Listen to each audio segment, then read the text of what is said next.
अस्सलामुअलैकुम। मोहम्मद अज़ीज़ सिद्दीक अपने programme political diaries के साथ हाजिर खिदमत है।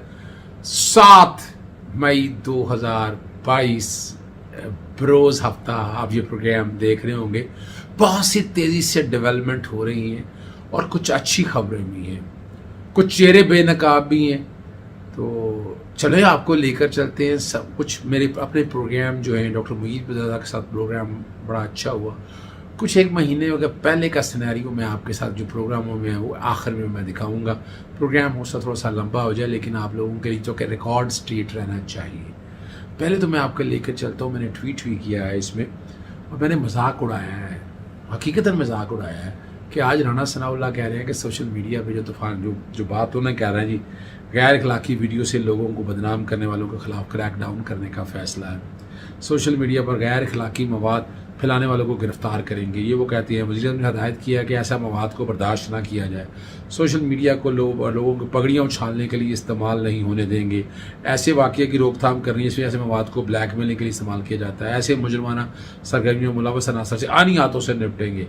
गैर अखलाकी वीडियो तस्वीर से मेरे स्नो के गंद फैलाने वालों को सफाया करेंगे। और FI और तमाम मैं हैरान होता हूँ इस बात के लिए, किस मुँह से ये बात करते हैं, किस मुँह से ये बात करते हैं। या पाकिस्तान तहरीक इंसाफ के दौर में हम शोर डालते रह गए हैं कि भाई ये काम कर लें, सोशल मीडिया को रेगुलेट कर लें। उसको कोई इन्होंने शोर नहीं, इन्होंने तवज्जो तक नहीं दी। और इनके सहाफ़ी जो इनके प्यार करने वाले थे वो साथ आया करते थे। अब ये सारे मसाइल को इस तरह तो नहीं हल किया जा सकता ना। आइन और कानून ने अपनी राह लेनी है और उसके मुताबिक देखना है। और यहाँ मैं तारीखी तौर पर बताना चलूँ, इस्लामाबाद हाईकोर्ट के फैसले को चैलेंज किया उन्होंने। वाकई हुकूमत इनकी थी जिसमें सेक्शन 20 में अमेंडमेंट और ऑर्डिनेंस कलअदम करार दे दिया था। ये हम रिकॉर्ड पे थे, मैं रिकॉर्ड पे चीज़ें बता रहा हूँ और वो फैसला बैकग्राउंड में मैं चला रहा हूँ। मैं बैकग्राउंड पे वो चला रहा हूँ चेहरा दिखाने के लिए। अच्छा है, दे रहा है, दुरुस्त है, मैं तो चाहूँगा इसका इतलाक हो, लेकिन अभी कुछ नहीं हो सकता। लोगों को बेवकूफ़ मत बनाए। डेफेमेशन लॉ के हवाले से क्या करेंगे आप? FI का इख्तियार है क्या? FI इख्तियार बदमाशी अगर कर रही है इसको तो करती रहे, लेकिन असूली तौर पर तो देखा है जब तक आप लोग को ताकत नहीं देंगे तब तक कोई कुछ हासिल नहीं है। और वो ताकत आप तब देंगे जब आपका जहन चलेगा, जब आप चाहेंगे। और होलोकॉस्ट पे इमरान खान साहब की तकरीर ने तहलका मचा दिया और बहुत से लोगों को आया। और यहाँ चीफ इलेक्शन कमीशनर के खिलाफ जो मुतनाज़ा बयानात आए हैं और पैमरा की जानिब से इमरान खान की तकरीर का स्क्रिप्ट जो है ना इलेक्शन कमीशन को मौसूल हो गया। तकरीर का जायज़ा करने के लिए इजलास तलब कर लिया। जायज़े के बाद इलेक्शन कमीशन इमरान खान को नोटिस जारी करने या ना करने का फैसला। अब ये वो तकरीरें जो पहले की चली हुई हैं, ये उसकी बात हो रही है। पोडोकास्ट के हवाले से भी जो बातें आई बड़ी, लेकिन बहुत नबी तुली गुफ्तगू। अब उसमें कई मुतनाज़ा चीज़ें भी हैं, छोड़ें इन बातों को, मैं उनमें नहीं जाता। लेकिन उन्होंने अपनी जो बातें कहनी थी वो उन्होंने कर दी हैं और ताकि हम आप समझ सकें। ठीक है जी। FIR में चला रहा हूँ शहबाज गिल साहब के हवाले से 324 भी डाला हुआ है। इक़दाम कत्ल के हवाले से है, वो बनता है या नहीं बनता, कत्ल ख़ता का केस है या कत्ल बिस्सबब का केस है, ये है। लेकिन जो कि FIR तो होगी है ना, चलें छोड़ें इस बात को। और लेकिन मैं इसकी कंडेमनेशन करता हूँ कि जो उनकी बीमारी का मजाक उड़ाया गया। जब जब गिरता है ना आदमी तो उस वक्त तो वहाँ पर कौन सा डॉक्टर है, किसने देखभाल करनी है? जब आप डॉक्टर के पास जाएंगे वो बताएंगे आपका मोरा कोई हिला या नहीं हिला, या चोट बाजू में, पंजाबी के अंदर गुजिया सट्टा लग दिया ने। तो ये अच्छा नहीं है जिस तरह भी है। और सोशल मीडिया पे बहुत सी बातें हुई वो जो ट्वीट सेटल है, जो मैं चंद ट्वीट है जो मैं कोशिश करूँगा बैकग्राउंड पे चला दूँगा ताकि आप समझ सकें कि लोग इसका किस तरह हमारे साफ़ियत मजाक उड़ा रहे थे। और वो जैसे इस्लामाबाद हाईकोर्ट में आए मैं वो भी चला देता हूँ आपको, और ताकि आप लोगों को अंदाज़ा हो जाए। यानी और है क्या, मालिक और ड्राइवर उसका खोज लगा लिया गया। मालिक जो ताहिर नज़ीर मुरीद का करायशी है और उसने बयान दिया कि वो कार वजाहत अली नामी शख्स को किराए पर दी थी, जो अपनी फैमिली के साथ इस्लामाबाद जाते हुए हादसे का शिकार हो गया। हादसे का शिकार उन्होंने कार और ड्राइवर वजाहत अली को थाने मुरीद के लाया गया, जहाँ कार ड्राइवर वजाहत अली ने बताया कि वो जाए हादसा पर कुछ देर रुका, लेकिन जो ही शहबाज की गाड़ी से निकलते देखा तो डर के मारे जाए हादसा से भाग खड़ा हुआ। और पुलिस का कहना है कि जाए हादसा के शवाहिद जो हैं और वजाहत अली तफ्तीश के मुताबिक वो एक आमकार हादसा है जो वजाहत अली की गफलत के बायस पेश आया, लेकिन शहबाज अली को जानबूझकर नुकसान पहुँचाने की कोशिश नहीं की गई है। और मैं अगर ये ऐसे हो गया तो फिर शहबाज गिल साहब को और रब पाक ने ज़िंदगी दी है, मेरा ख्याल है वो इसको माफ़ कर देंगे इस फैमिली को। लेकिन एनी वे ऐसा सीरियस इशू, उन्हें अपनी तहकीक और तसल्ली जो है ना वो करनी चाहिए।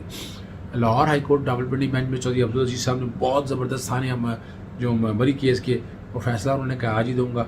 गफलत बरतने वाले महकमों के खिलाफ इंक्वायरी को हुक्म दिया, मुख्तलिफ रिकॉर्ड मंगाया है और उन्होंने कोशिश की है कि असल हक़ाइक़ का उन तक रखे जा सकें। रखेंगे तो ये अब बुनियादी तौर पर आपके लिए बहुत आसानी होगी। अब शहबाज गिल साहब हिफाजती ज़मानत के लिए इस्लामाबाद हाई कोर्ट तशरीफ़ लाए और 18 मई तक ज़मानत कबल गिरफ्तारी की उन्होंने मंजूर कर ली है। और जो है ना जी, जस्टिस अतर ने समाअत की। शहबाज गिल ने कहा जनाब आपसे पहला रब्ता वकला तहरीक में हुआ, हर रोज़ मुजाहरे में शामिल होता था, हमेशा कानून का एहतराम किया, पुलिस की लाठी से उंगली टूट गई थी। शहबाज गिल ने कहा टाट वाले स्कूल से पढ़कर अमेरिका की दूसरी बड़ी यूनिवर्सिटी में जाकर पढ़ाया, हुकूमत के खात्मे पर जिस पहले बंदे पर हमला हुआ वो मैं हूँ। शहबाज गिल साहब ने कहा मरीम नवाज़ का बयान मौजूद है कि उन्हें कुचलना चाहिए, पता नहीं अगली बात पर मैं आपके सामने मौजूद हूँ या ना हूँ।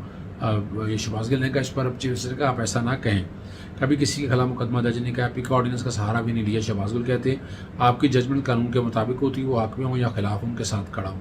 लायर मूवमेंट कामयाब हुई या नहीं, उसका मकसद सिर्फ जजिस की बहाली नहीं था। लायर मूवमेंट का मकसद था कि आइन की हुक्मरानी को। जस्टिस अतर फिर उन्होंने कहा कि हम तनकीद को वेलकम करते हैं, लेकिन आइन और इदारों का एहतराम नहीं होगा तो फिर अफरा तफरी होगी। सब आपसे सवाल पूछेंगे कि हमने लॉर्ड्स मूवमेंट के मकासद हासिल किए, अगर सियासी चीज़ें सियासी बेने पर चलती है तो उसका एहतमाम इंतशार ही होगा। सियासी जमातें राय हमवार करती हैं, पोलिटिकल लीडर्स के लिए बड़ा किरदार होता है। अदालत ने शहबाज गिल को आइंदा समाअत पर पेशी से इस्तिस्ना कर दिया और गिरफ्तारी रोकने का के हुक्म में वो तौसीह कर दी गई है। ये आपका तक ये सारी चीज़ें रखने का मकसद क्या आप तक बता सकूं कि हालात और वाक़यात क्या हैं, क्या मामला चल रहे हैं और लेटेस्ट डेवलपमेंट क्या हैं। और याद रखिएगा यहाँ मौका है, इस वक्त मौका है कि हमने जो इस्टेब्लिशमेंट के हवाले से बातें आ रही हैं कि हमने सिर्फ़ और सिर्फ ISI को रखा है इस्टेब्लिशमेंट। मैं वाज़े कह चुका हूँ कि इसमें सिविल इस्टेब्लिशमेंट का बहुत रोल है। स्पेसिस में मैं बात करता हूँ, लॉयर्स इस्टेब्लिशमेंट बहुत ताकतवर है। ऐसे नहीं इतवार वाले दिन अदालतें बैठ जाती, वहाँ जाके क्या कहा पता नहीं मार्शल लग जाना है, पता नहीं क्या क्या बातें हुई हैं, सारा रिकॉर्ड के ऊपर है। ये मेरी कही हुई बातें नहीं है, ये रिकॉर्ड के ऊपर है, आ जाएंगी, सारा आपको अंदाज़ा हो जाएगा। फिर जुडिशल इस्टेब्लिशमेंट की बातें हैं, फिर आप अंदाज़ा लगाए पॉलिटिकल इस्टेब्लिशमेंट जो इलेक्टेबल्स हैं, ये सारे वो लोग हैं जो सारे निज़ाम के जो है ना स्टेक होल्डर हैं और इन्होंने अपने मकासद हासिल करने हैं। और अदालतों को इस मामले को अपने तई से देखना चाहिए। मैं प्रोग्राम ख़त्म करने से पहले आपको मैं ले चलूँगा डॉक्टर मीर बिरज़द में रात में एक तरफ जुल्फ़िकार को अपना सरदार लतीफ़ खोसा साहब थे और मैंने जिस तरह जवाब दिए आप वो देख सकते हैं कि मैंने मेरिट पे बातें की हैं। उसके अलावा कुछ पुरानी तारीख़ की बातें हैं जब मैं इमरान खान से समा में मैंने गुफ्तगू की वो जो अपना नो कॉन्फिडेंस मूवमेंट के हवाले से, और उन दिनों जो मैंने टीवी पे जो कुछ छोटी मोटी चीज़ें जो है ना वो ज़रा सुन लीजिएगा, सारी इकट्ठी चलाता हूँ। बहुत शुक्रिया डॉक्टर साहब, आप जो कि इस गवर्नमेंट के हवाले से जितनी चीज़ें सारी सामने आई है इनकी हिस्ट्री कुछ इस तरह की है।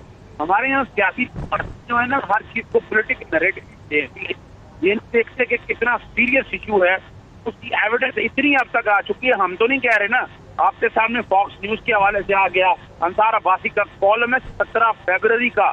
फिर दूसरी बातें जो साथ साथ लेकर अगर आप चलें कि मैं तो हैरान हूँ कि पाकिस्तान पीपल्स पार्टी की और PML शायद तारीख भूल गए हैं।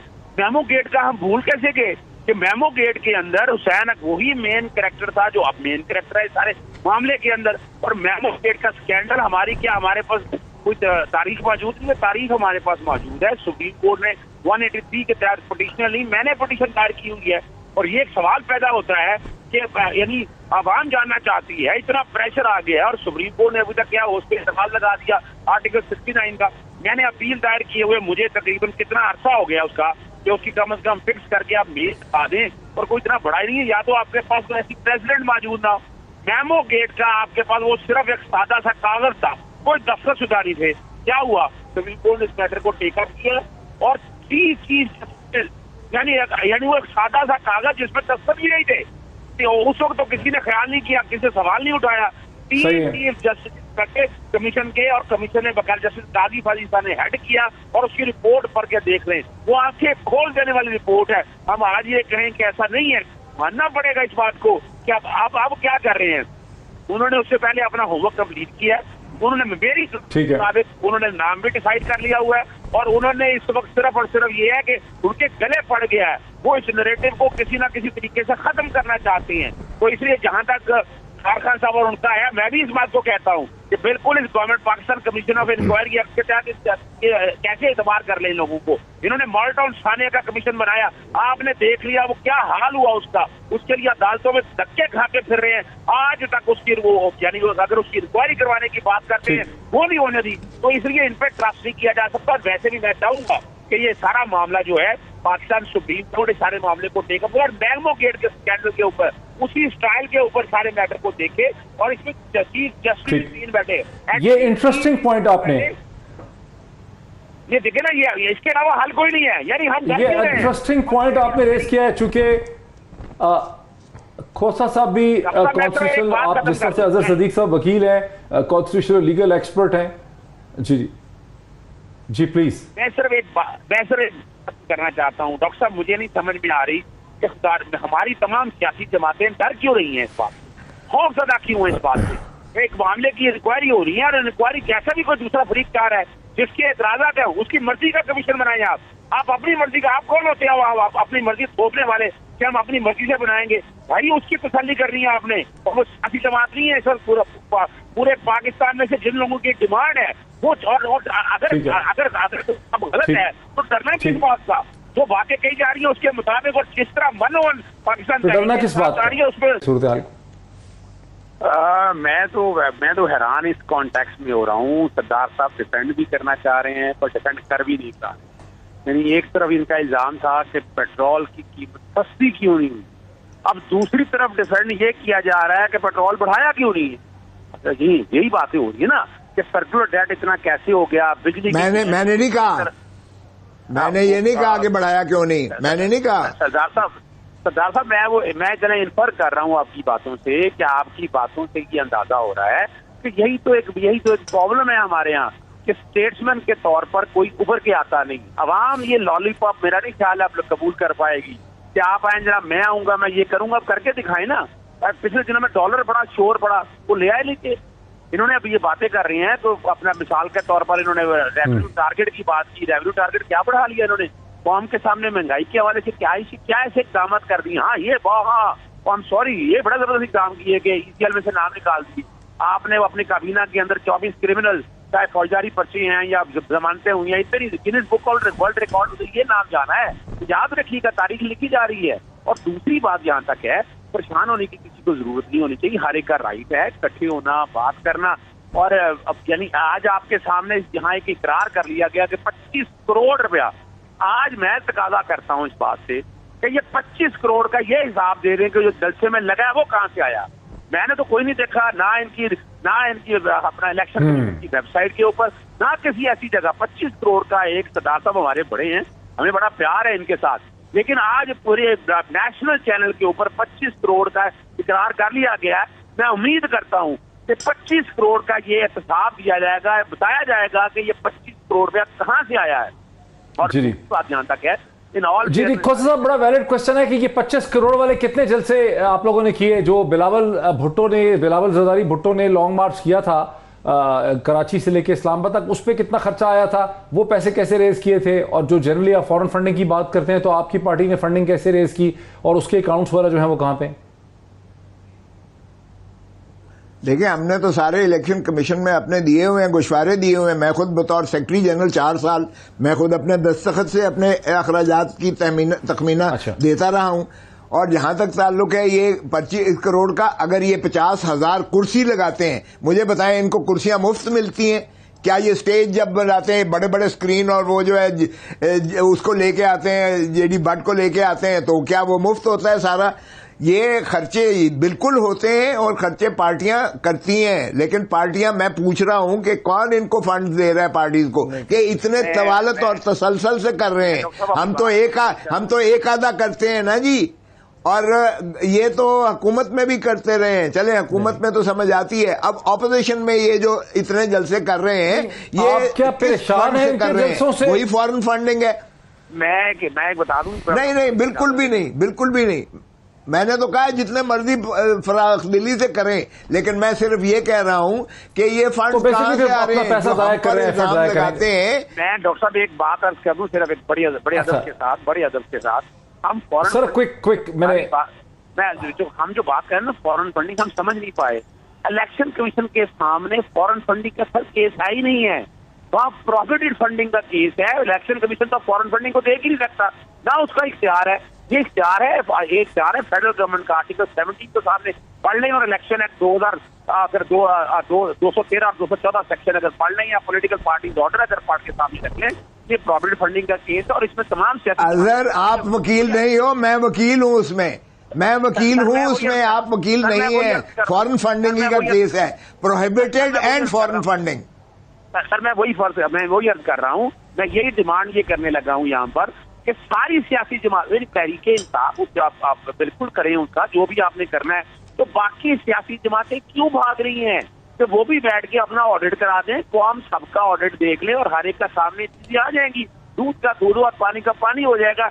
हम बात एक तो आर्टिकल 63 के हवाले से पूरी कौम का मुतालबा है कि सुप्रीम कोर्ट ने जैसे वोट ऑफ नो कॉन्फिडेंस के हवाले से बहुत हम सब ने देखा कि शाम तक बैठ के ये डिसीजन हुआ, और अभी भी मैं बता रहा हूं आपको, डेट तो 9 रखी है लेकिन एडजमेंट की दरखास्त वहां ऑलरेडी आ चुकी है और ये 17 से आगे ले जाने की बात होगी। मैं बड़े अदब से अर्ज करूंगा कि आर्गुमेंट तकरीबन कंक्लूड हो गए हैं, सुप्रीम कोर्ट इस पे बैठ के अपना फाइनल वर्डिक्ट दे, चीजें सारी ऑलमोस्ट हो, यानी पाकिस्तान मुस्लिम लीग काफ की तरफ से मैंने 10 मिनट लगाए, सिर्फ 10 मिनट में मैंने आपने आर्गुमेंट कंक्लूड कर दी। और बाकी जो है ना, अब ये अगर मखदूम अली खान साहब नहीं है, कोई और किसी वकील को पेश करे और 9 तारीख से आगे मामला ये ना जाए। वो इसलिए ना जाए कि अपना जो है ना रेफरेंस पढ़े हैं कौमी असेंबली के भी और सूबाई असेंबलियों के हवाले से भी, और मैंने वहां ये सारा रखा। मिसाके जमहूरियत का बड़ा ढोल बजाते थे ना सियासी जमातों का, यही तो चेहरा है कि उस वक्त कहा करते थे कि हमने हॉर्स ट्रेडिंग नहीं होने दी। मिसाके जमहूरियत में लिखा है कि हमने मैंडेट का एहतराम करना है, ये लिखा है कि करप्शन और अपने हॉर्स ट्रेडिंग नहीं होने दी और डिस्क्वालीफाई होगा। आज वो रजा रब्बानी साहब आगे कहते हैं कि बिल्कुल जायज है। यानी ये दो चेहरे तो किसी एक तरफ लाना पड़ेगा, किसी एक असूल पे खड़ा होना पड़ेगा, और बल्कि इनको चाहिए, सारी सियासी जमातों को चाहिए कि 30 दिन का टाइम दिया, 30 दिन के अंदर अंदर इलेक्शन कमीशन ये फैसला करे। और अगली जो बात है ना, लास्ट में मैं अर्ज करता चलूं कि अगर फैसला हो जाता है अपना 14 तारीख से पहले, तो जो ये 25 सूबाई असेंबली के मेंबरान है ना, वो धड़म से नीचे निकल जाएंगे, 197 से 172 आ जाएंगे, और 5 मेंबर जो हैं जो माइनॉरिटीज के जो स्पेशल सीट्स के ऊपर है, सॉरी, वो गवर्नमेंट जो है आपने जैसा, मैं बिल्कुल जवाब देता हूं। इमरान भाई के साथ आज लाइव ट्रांसमिशन में मौजूद थे, वहां कुछ हमारे दोस्त कानूनदान बैठे हुए थे, कुछ सीनियर जर्नलिस्ट भी बैठे थे, और उनका यही कहना था आज हो जाएगा, आज खत्म हो जाएगा। मैंने कहा ऐसा नहीं है, बुनियादी तौर पर अदालत अगर मामले को टेकअप करेगी, अदालत नोटिस देगी, अदालत इस पर दलाइल सुनेगी और इसको फाइनलिटी की तरफ लेकर जाएगी और इसका फैसला करेगी। आपने जो जारी साहब ने जो बात किया वो मैं बता देता हूं। 2 दिन पहले एक पिटीशन बिल्कुल इस कॉन्टेक्स्ट में जो मामला स्पीकर के पास गया, नईमुल हसन एडवोकेट के सुप्रीम कोर्ट में दायर की गई, और वो यही था कि इस सारे स्कैंडल की, ये जो पैसे दे के वोट खरीदे गए हैं, ये जो लोग मिले हैं, तमाम एविडेंस इस हवाले से अवेलेबल है, इंटरव्यू अवेलेबल हैं बाकायदा, ख्वाजा आसिफ का, शहबाज शरीफ का, एक चीज में उनमें मैं जाना नहीं चाहता, ये सारा कुछ मैंने रिकॉर्ड पे लगाया है, ये सुप्रीम कोर्ट के सामने मैं लेकर गया। सुप्रीम कोर्ट में मैंने पिटीशन दायर की, मैमो स्कैंडल का हवाला दिया। आपको याद है मैमो स्कैंडल का मेन जो किरदार था वो हुसैन हकानी था। ये सारी चीजें कोर्ट के सामने रखी और मैमो में उस वक्त कहा, और बाकायदा जो है वो उसकी इंक्वायरी हुई, 3 चीफ जस्टिस को हाई कोर्ट के बैठे और कसूरवार ठहराए गए हुसैन, वो निकल के बाहर, वो अलग बात है। और 3 जनवरी 2022 को यही हुसैन हकानी, जिनके खिलाफ नवाज शरीफ बाकायदा काला कोट पहन के गया था, वो उनके बने फैसिलिटेटर, वो बने उनके लॉबियस्ट, और 7 तारीख को ये खाता है। ये मैं कोर्ट के सामने ये मामला रखा कि इसकी बाकायदा इंक्वायरी इन्वेस्टिगेशन कराई जाए, एक हाई पावर्ड कमेटी बनाई जाए, कमीशन बनाया जाए और डिटेल में, और जब तक ये फैसला नहीं होता, जो आज होना था तहरीक अदम एतमाद के हवाले से, उस पर अमल दावे रोका जाए। सुप्रीम कोर्ट ने वो मैटर के ऊपर एतराज़ लगाए, उसमें से एक एतराज़ ये था जो जैदी साहब पूछ रहे हैं कि आइन के आर्टिकल 69 के तहत सुप्रीम कोर्ट के पास या आला अदालतों के पास ये इख्तियार मौजूद नहीं है, ये उसी के पास लेकर जाएं। इस पर लेटेस्ट जजमेंट आपको पता है यूसुफ रज़ाक गिलानी की भी आई है, और कुछ लोग इसको गलत इंटरप्रेट करते हैं कि यूसुफ रज़ाक गिलानी मेरा केस है, और वो केस बड़ा सीधा था कि तौहीन अदालत में सजा हो गई थी। जब सजा हो जाए तो बंदा क्वालिफाई नहीं कर सकता। आर्टिकल 63(2) के साथ मैंने बाकायदा रेफरेंस फाइल किया। फहमीदा मिर्जा उस वक्त तक स्पीकर नेशनल असेंबली थी, उन्होंने उसको पकड़ के रद्द कर दिया और कहा कि मैं कुछ नहीं कर सकती, हालांकि वो पोस्ट ऑफिस नहीं है। इसी तरह यहां भी स्पीकर पोस्ट ऑफिस नहीं है। मैं जो बात समझाना चाह रहा हूं आप लोग, और लोग ये समझने के लिए शायद तैयार नहीं है, वो ज़हनी तौर पर बैठे हैं कि ये पोस्ट ऑफिस है। ये पोस्ट ऑफिस नहीं है, ये खाली प्रिजाइडिंग ऑफिसर नहीं है। जो रेजोल्यूशन आनी है, रेजोल्यूशन पे उसने माइंड इस्तेमाल करना है, उसको इख्तियार दिया गया है। और रेजोल्यूशन पे जब देखे ना, जब ये रेजोल्यूशन आनी, इस पर डिबेट क्यों होनी है? अच्छा, डिबेट होने की इमरान साहब एक मेन वजह है, वो भी समझ लीजिएगा। आपको पता है कि आइन में 58(2) भी थी कि असेंबलियां डिसॉल्व कर दें। 2 असेंबलियां डिसॉल्व हुई और चैलेंज हुआ कोर्टों में। कोर्टों ने कहा ये कैसे आप डिसॉल्व कर सकती है, रीजनिंग लेके आए। और यहां क्या है कि वोट ऑफ नो कॉन्फिडेंस। अच्छा जी, इमरान साहब की शक्ल पसंद नहीं है या इमरान साहब ने हमारे लिए काम नहीं किया, असेंबलियां डिसॉल्व कर दो। ये किसने कहा? आर्टिकल 17 के साथ मिलाकर पढ़ें। अगर असेंबलियां डिसॉल्व करनी है या पार्टी डिसॉल्व करनी है, क्या है? जब मुल्क की सालमियत के खिलाफ करें या कोई पैसा लेके आपके मुल्क में कोई कंस्पिरेसी हैच करें, तो यहां कंस्पिरेसी हैच तो गवर्नमेंट के केस सर, एक सवाल और है अदर भाई, एक सवाल और है। देखिए, बात तो सच है। मैं बात बताऊंगा आपको मलिया, हमारे कॉन्स्टिट्यूशन में नॉर्म्स जो है ना, वो हम सोसाइटल वैल्यू, हम सोशल कॉन्ट्रैक्ट है ना आईने पाकिस्तान। मुझे ये बताइएगा, ये जो प्रिंसिपल है कि आप पूरी दुनिया के अंदर है, पूरी दुनिया में डिफेक्शन की इजाजत है, ये मैं नहीं बात कर रहा इजाजत नहीं है, लेकिन जिस तरह का पाकिस्तान ने ये कानून इसलिए बनाया कि यहाँ हर दौर में गवर्नमेंट टॉपल होती रही है। छांगा मांगा देख लें, स्वाद देख लें, मरी देख लें, हम सब ने ये तारीख देखी है। ये शायद तारीख भूल के आ जाकर मोहतरमा बेनजीर भुट्टो साहबा जिंदा होती तो उन्होंने इस तरह के किसी अमल की फेवर नहीं करनी थी, क्योंकि वो अगर मिसाल के तौर पर यहाँ साहबजादा नसरुल्लाह होते, यानी वो जो सीजन मलिक मिराज खालिद होते, तो उन्होंने इस तरह के किसी काम की सपोर्ट कभी नहीं करनी थी। जब याद रखिएगा, तो आपके पास कोलिशन पार्टनर थे, आपने बजाय तोड़ने के, यानी आप कोलिशन पार्टनर्स को भी मिला के साथ या सारा काम कर सकते थे ना। आपने काम आपने खुद गंद में हाथ डाला है, तो जब गंद में हाथ डाला है तो छींटे तो इनके ऊपर पड़ने हैं। और उसके बिल्कुल आप सही फरमा रहे हैं। यकीनन एक ही रास्ता था कि वो रिजाइन करते, पार्लियामेंट से दोबारा इलेक्शन लड़कर आते और इंडिपेंडेंट आते या किसी भी पार्टी, लेकिन पीटीआई की टिकट पे वो फिर दोबारा न लड़के आते और फिर जो मर्जी करते। बेसिक वही है, मोरालिटी का क्वेश्चन है, जहां पे आपने सारी बातें की और जितने लीडर्स का आपने नाम लिया वो भी मोरालिटी पे यकीन रखते थे, और शायद इस वजह से वो अगर आज होते तो वो इस खेल का हिस्सा ना बनते। हैविंग सेड दैट, ऑपोजिशन का एक राइट तो है अपना कि जी ठीक है, वोट ऑफ नो कॉन्फिडेंस लेकर आए, और जो पार्टीज हैं, चाहे वो अलाइड पार्टीज हैं, उनका भी अपना एक राइट है कि वो अगर समझते हैं कि उनके साथ अच्छा सलूक नहीं रहा तो वो मूव कर सकते हैं, क्योंकि उनके ऊपर तो डिफेक्शन क्लॉज नहीं लगती, उनकी एक अपना डिसीजन है। लेकिन मॉरल क्वेश्चन वहीं पे खड़ा रहता है जहां से आपने बात की थी कि मॉरल क्वेश्चन तो फिर वहीं पे आ जाता है कि आपको क्या ऑफर हो रही है, क्या नहीं हो रही। अब मुझे ये बताएं कि कहां पे क्या क्या चीजें थी जहां पे अगर ये हो जाती तो शायद कम से कम चलें, बाकी तो छोड़ें, बाकी पैसे पे चले गए, अलाइड पार्टीज जो है वो ना जाती। मतलब क्या कहीं पे कोई ना कोई रीजंस तो होंगी, कोई गलतियां तो होंगी? अच्छा देखिएगा, मैं आपको बताऊं, बात सिर्फ सिंपल सी है। अब गलतियां भी देखनी है ना, यही तो एक चीज है कि जिसका बैठकर फैसला करने वाला है। हमने आइन में इख्तियार जब दिए हैं ना, तो एक लफ्ज डिस्क्रिशन दिया है, मैं इसको कहता हूँ डिस्क्रिशन देना। बिल्कुल सही। 58(2) में असेंबली डिसॉल्व करने का इख्तियार तो था, आपको पता है, और वो इख्तियार को जज किया गया। आपको असेंबली डिसॉल्व यानी आपको उतारने का इख्तियार तो है, but there must be a reasoning. मैं एक बड़ी और बात करने लगा, ये पहली दफा मैं किसी चैनल पे बात करने लगा हूं कि आपने ये किसी वक्त, और ये मैं लेके आऊंगा, याद रखिएगा, अगर ये मैं आपके प्रोग्राम में ऐलान करने लगा, मैंने पिटीशन इसमें बना ली हुई है कि ये अगर गिरा देते हैं तो मैंने ये सवाल करना है वहां कोर्ट के अंदर कि what are the reason, what are the suggested reason, कि आपने ये वो बुनियादें थी, यानी मिसाल के तौर पर जिन बुनियादों पे आप लेकर आए, नो कॉन्फिडेंस है क्या? अदम एतमाद किस पे? रीजनिंग के ऊपर, आप इसको खाली नहीं पड़ेंगे आइसोलेशन में, आपको ये जस्टिफाई करना पड़ेगा। और ये मैं पॉइंट लेके जा रहा हूं कोर्ट के सामने कि जस्टिफाई करना पड़ेगा रीजनिंग के साथ, और उसको एस्टेब्लिश करना पड़ेगा। मिसाल के तौर पर आज ये आजादी ले गए, तो मुझे ये बता दीजिएगा 1.5 साल में क्या इकोनॉमी ठीक कर लेंगे? क्या 1.5 साल में ये गुड गवर्नेंस बेहतर कर लेंगे? क्या कर्जे खत्म हो जाएंगे? Answer is big no. तो ये इतना आसान काम नहीं है। ये कॉन्फिडेंस कहां इस्तेमाल हो रहा है, याद रखिएगा। इसका भी मैं बता देता हूं। आर्टिकल 17 देता है। आर्टिकल 17 क्या कहता है? जब interest, security and defence of Pakistan, जब आप पाकिस्तान की सालमियत के खिलाफ करें, ये वोट ऑफ कॉन्फिडेंस आपका उसके साथ मिला के आपको पढ़ना पड़ेगा। ऐसे नहीं मुंह उठाया, मुझे इमरान खान का चेहरा अच्छा नजर नहीं आया या नवाज शरीफ का चेहरा अच्छा नजर नहीं आया, मैं उसको उठा के फेंक दूं, गवर्नमेंट उतार दूं, फिर तो आपकी जमहूरियत चल नहीं सकती। कि हाई स्टैंडर्ड की बातें हैं। या आपने मुझसे आप जो बुलवा लिया, जमीर साहब क्रेडिट टू यू, मैंने ये पॉइंट छुपा के रखा था, अगले हफ्ते में आना था, लेकिन आप पॉइंट मेरे मुंह से आपने आखिर निकाल ही लिया मेरे से। बहुत शुक्रिया। हम हर चीज को आइसोलेशन में लेकर चल रहे हैं। जरा कॉन्स्टिट्यूशन एक लिविंग डॉक्यूमेंट है और उसको समझने के लिए बहुत जरूरी है। 18वीं तरमीम के बाद वोट ऑफ कॉन्फिडेंस, ये पहली दफा कोई स्पीकर के कोई गवर्नमेंट या स्पीकर के पास ये मामला आया है।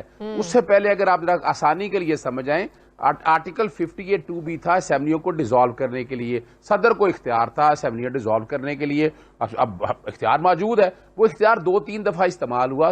अपना सुप्रीम कोर्ट ने इस मैटर को टेकअप किया और टेकअप करके कहा ये इख्तियार ऐसा नहीं है जिसका दिल चाहे जब मर्जी इस्तेमाल कर दे। और इसी को अगर यहां फिट करें आप कि अपना को नो कॉन्फिडेंस का मूवमेंट ऐसा नहीं है कि जब दिल चाहा, किसी की शक्ल अच्छी नहीं लगी या घर लेट आया या पार्टी में उसने चीजें पूरी नहीं की, आप उसके अगेंस्ट बंदे इकट्ठे करें और करके उसको घर भेज दें। ये तो डेमोक्रेसी की कभी भी मंशा नहीं है। आपको करना क्या है, आर्टिकल 95 को आर्टिकल 17 के साथ मिलाना है। अपना शाह खबर साहब ने आर्टिकल 17 की डेफिनेशन दे दी। यानी आपने खुदा ना खास्ता फर्ज करें, वो एक प्रोसेस बड़ा लंबा और लेंथी है कि जहां बैठ कर तय होगा। अगर कोई ऐसे एलिगेशन आते हैं, कोई आपके पास सॉलिड रीजन है, आप वो सॉलिड रीजन को सामने रखते वोट ऑफ कॉन्फिडेंस आप ला सकते हैं, बिल्कुल ला सकते हैं। और वो सॉलिड रीजन क्या होंगे, वो आर्टिकल 17 के, ये मेरी जाती राय के मुताबिक बड़ा वाज़ेह, मैं ये नहीं कहता कि ये बाइंडिंग होगी, हर एक का अपना एक ओपिनियन है। आर्टिकल 17 की जस्टिफिकेशन में अगर आप इस तरह इजाजत दे देंगे, जिसका दिल चाहेगा वो 50 अरब 100 अरब लगाएगा और नो कॉन्फिडेंस मूवमेंट लाके फेंक देगा, ये आइन ने कभी नहीं ये कहा है। और दूसरी बात अब याद रखिएगा, आप सिर्फ आइसोलेशन में पढ़ते हैं, आर्टिकल 63A भी पढ़ें। 63 ये कहता है कि आप डिफेक्शन हो जाएगी। कब डिफेक्शन होगी? जब वोट ऑफ कॉन्फिडेंस लाएंगे अदम एतमाद के हवाले से, एतमाद के हवाले से, अदम एतमाद के हवाले से, और जब असेंबली का इजलास चल रहा होगा। यानी ये नहीं है कि ये खुली क्या छोड़ दिया गया। और इसी की चीज को सामने रखते हुए आर्टिकल 95 के साथ जब रेजोल्यूशन आती है तो रूल्स क्या कहते हैं, उसकी लीव देनी है, उसकी इजाजत देनी है। क्यों इजाजत देनी है? कि सवाल जवाब वहां होंगे, वहां पूछा जाएगा कि वोट ऑफ कॉन्फिडेंस आप क्यों ला रहे हैं, क्या वजह है। वो सवालों में बहस होती है, बाकायदा डिटेल में बहस होनी है। लेकिन हुकूमत तो इस बहस में पड़ी नहीं। हुकूमत तो इस बहस में पड़ी नहीं अजहर सिद्दीकी साहब। ये नो कॉन्फिडेंस जो लेके आया उससे साबित कर रहा है, उससे एस्टेब्लिश कर रहा है कि क्या है। हुकूमत ने क्या पॉइंट बनाया है? हुकूमत ने पॉइंट ये बनाया है कि ये जो वोट ऑफ कॉन्फिडेंस है ये टेंटेड है, मेलाफिडिया, इंटरनेशनल कंस्पिरेसी और उनके पास जितनी भी चीजें हैं। और यही चीजें मैं लेके गया था अपना नसीरुल एडवोकेट की तरफ से सुप्रीम कोर्ट के सामने 2 दिन पहले मैं लेके गया हूं, और यही चीजें मैं लेकर गया हूं सुप्रीम कोर्ट के सामने। उन्हें कहा कि एक कमीशन बना दें। कमीशन किस तरह बना दें? मेमो गेट का केस का सुप्रीम कोर्ट ये बना चुकी है। अपना हुसैन हक्कानी के केस में 3 चीफ जस्टिस मुख्तलिफ हाई कोर्ट के आए, उन्होंने बकायदा आके गिल्ट बताया कि हुसैन हक्कानी निकल गया। आज की कंस्पिरेसी के अंदर भी हुसैन हक्कानी शामिल है। 3 तारीख को वो लंदन में मिलता है नवाज शरीफ के साथ, 7 तारीख को ये बकायदा वो खत आता है, 8 तारीख को ये मूव आ जाती है। आप आइसोलेशन में बिल्कुल नहीं पढ़ेंगे इस बात को आप। और ये क्या हुआ? जब सुप्रीम कोर्ट के सामने गया, सुप्रीम कोर्ट ने ये दरखास्त सारी वापस कर दी। कहा गया कि आप नो कॉन्फिडेंस की मूवमेंट को रोक दें। ये सुप्रीम कोर्ट के सामने गया। सुप्रीम कोर्ट ने कल इस पे एतराजात लगाए। रजिस्ट्रार ने उन्होंने कहा कि आर्टिकल 69 को सामने रखते हुए ये जो कोई भी है आप लेके जाए असेंबली के अंदर। तो जो सुप्रीम कोर्ट के सामने एतराजात लाके आए वो मामला भिजवा दिया, मैंने चूंकि भिजवा दिया मिनिस्ट्री ऑफ लॉ के पास कि आप लेके जाए। मिनिस्ट्री ऑफ लॉ ने मेरी वो पिटीशन और उस पर नोट बना के ये मामला रखा असेंबली के पास से। स्पीकर नेशनल असेंबली ने जब ये देखा कि इस मूवमेंट में ये बातें, अच्छा ये वजह क्या है, जहां राइट खत्म हो जाए ना, ये वोट ऑफ नो कॉन्फिडेंस आज खत्म हो गया, कल फिर आ सकता। किसने कहा है कि ये राइट रहना है? आज 7 दिन के अंदर, और वैसे भी याद रखिएगा 7 दिन इसके पूरे हो गए हैं, और वैसे भी नो कॉन्फिडेंस का अगर मामला अगर आप देखें वो खत्म हो गया। जाएं और जहां तक मामला है असेंबली डिसॉल्व करने के हवाले से मामला है, वो एक अलग मामला है। 3 कॉन्सिक्वेंसेस के हुए हैं। एक तो आपने, लेकिन अभी जो सुप्रीम कोर्ट में मामला है वो ये है कि डिप्टी स्पीकर ने जो रूलिंग दी है वो जी आपने ये सारी गुफ्तगू सुन ली है। इजाजत चाहूंगा। अस्सलाम वालेकुम, अल्लाह हाफिज, पाकिस्तान जिंदाबाद।